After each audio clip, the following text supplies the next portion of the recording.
This has been a wonderful season.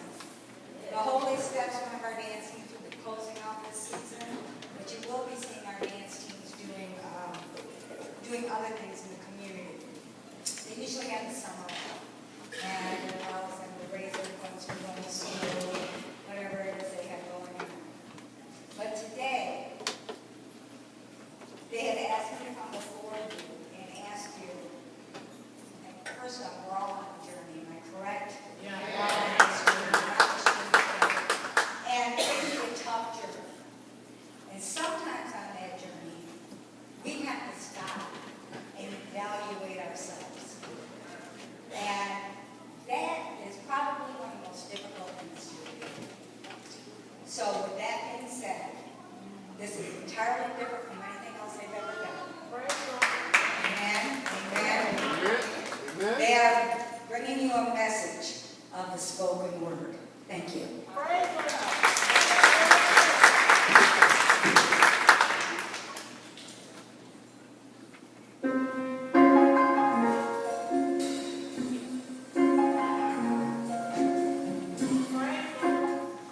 One of the most dangerous terms in English diction. If it could be translated into audio, it would sound like from the saxophone of Lisa Simpson. Two words designed and strategically combined to form the biggest oxymoron in the history of mankind. Almost. But see, as far as the world's concerned, you could live your life foul and could almost get away with murder if you have a nice smile. You could almost meet folks just to almost sleep around and stop at the local clinic where you almost got a child. See, almost is no stranger to Satan. Here's proof. He only tells lies when they're almost the truth, and it's amazing.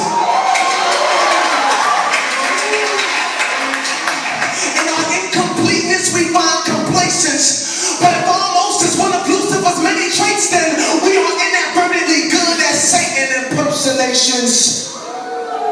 But on the contrary, Christ did his job fully, and he proved he was God when he died on the cross like it was his duty, and to pardon my iniquities that I committed rudely, he resurrected from the grave just to tell death to excuse me. But excuse me, this is your life and that's something I can't impose on. But your body is God's home, which was a loan ticket foreclosed on. See, an almost Christian looks right but lives wrong. Can't stand the conviction in Romans, so they sit down to be comforted in Psalms.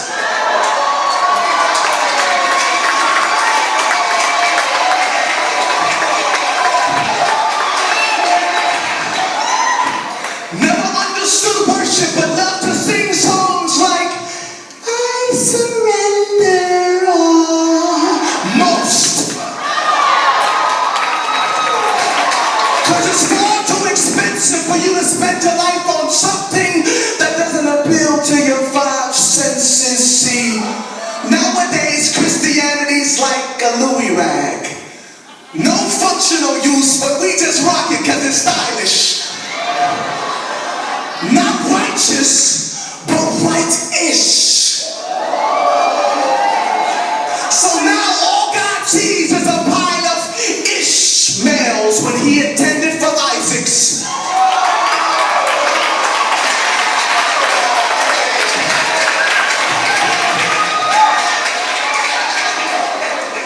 And we're moved by how we feel, so we're saved when we feel like it. So technically we've never really been saved. We merely tried it. So no wonder why we're never sold out when we return it after we buy it now.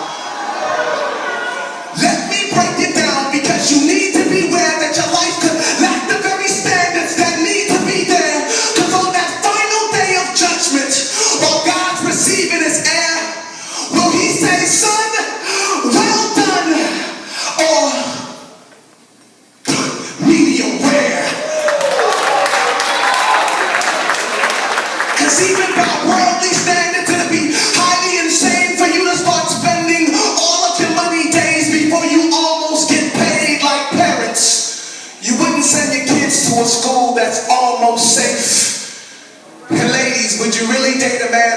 he's almost straight.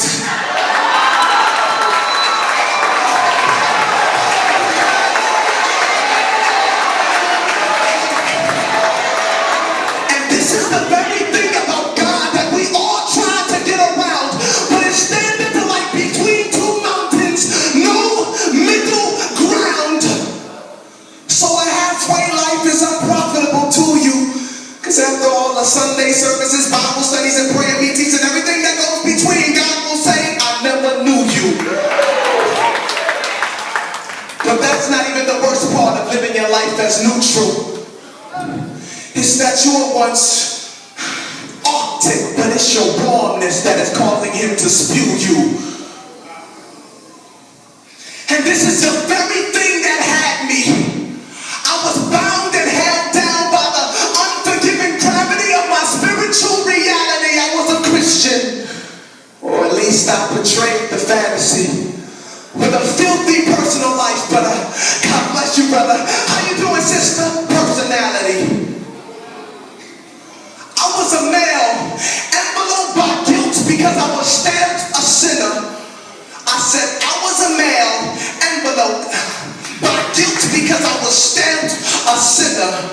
My message couldn't be received because I didn't represent the sinner, yet I was almost delivered. Till that one day that I totally, absolutely, and completely surrendered, I took heed to a modern prophet who proclaimed it was time for change. Now I'm no longer bound to sin, point blank off the chain. You can ask Umar Abdul Muttalib. He'll tell you the same. You don't almost go to jail when you almost blow up a plane. Like you don't almost go to hell when you almost get saved. Despise the cross that he was slain, and thus the cause in which he came. But don't worry, I'm almost done. But before I leave this stage, we have all worked in sin, and death was minimum wage. I said, we've all worked in sin, and death was minimum wage. But if it wasn't for Christ, we would have almost got paid.